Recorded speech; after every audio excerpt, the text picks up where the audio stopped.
Hello! Okay, welcome to reading for today. Okay, guys, so we're going to do a little talking real quick, all right? So, our realistic fiction is our genre. Now, our learning goal for this genre is I can learn more about fiction by analyzing characters in realistic fiction. So, our focus this time is going to be on characters. However, characters aren't the only thing that make up a good story. Now, remember, realistic fiction is a made up story that could really happen. Remember, this type of fiction contains the same literary elements as other fictional texts. It includes setting or the time and place a story occurs. That's very important. When does it happen? Where does it happen? Characters or the people and animals involved.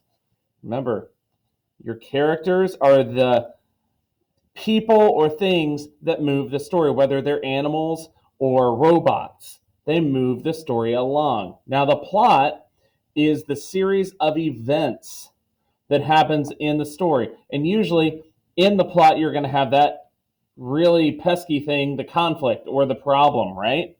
And then you always have your theme or message. Remember, theme is the message of the story, it's the moral lesson that the author is trying to get across.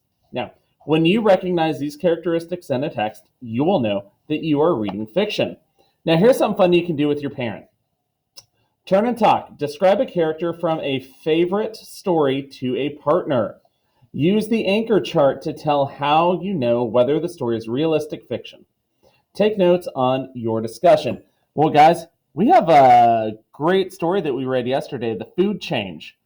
You could definitely use that one to help you answer this, okay? Now, look at our little thought bubble here. Do you think I could be in a realistic fiction story? Do you think this person who's blue with purple hair could be in a realistic fiction story? What do you think? Let me know what you think. Okay, now let's look at our anchor chart real quick. So, realistic fiction chart. Anchor chart. Mr. Herring can't read. Look at the books. So, there's always a purpose. And usually the purpose is to entertain or tell a story, right? Now, it can be both, but usually there's a pretty good separation there. Now, you have your elements. We have our setting, where, when, right? It seems real. The setting's going to seem real. Characters, the who. They behave like real people, often change over the course of the story, just like real people. You have the plot, which is the what. Its events could take place in real life, right? Like it could happen, whether it actually happened or not, it could happen. And then theme, message about an important topic. Usually not stated in the story, and it has to be inferred by the reader. Remember, inferencing? You take the information given, put it in your brain, and then you bring out new information. So if you read a whole story about a guy who stole somebody's wallet, but then had a change of heart and gave it back and then tried to help other people. What do you think the theme of that story is? What do you think? So, this is realistic fiction. Now, this week, we are going to be reading a realistic fiction from Out of My Mind by Sharon M. Draper. Now, we're not totally reading that today. We're going to be doing we are going to start this today. Sorry, Mr. Herring can't remember his own thoughts. We're going to prepare vocabulary real quick. And guys, if you're ever curious about the authors, I haven't shared this before now, and that's my fault. We do have our little author spotlight over here. Now, it's Meet the Author, so you can learn a little bit about Sharon M. Draper. Now, for preview vocabulary, as you read Out of My Mind, pay attention to these vocabulary words. Right? We always do that. They're going to be in the margins. So, frustrated. What do we think frustrated means? Well, frustrated means you felt angry or hopeless because one could not do something. I wonder if that's going to play a big part in this story. Maybe. What about cool? Interesting or stylish. Okay. Alrighty. We kind of know what cool means, right? Confused. Felt mixed up.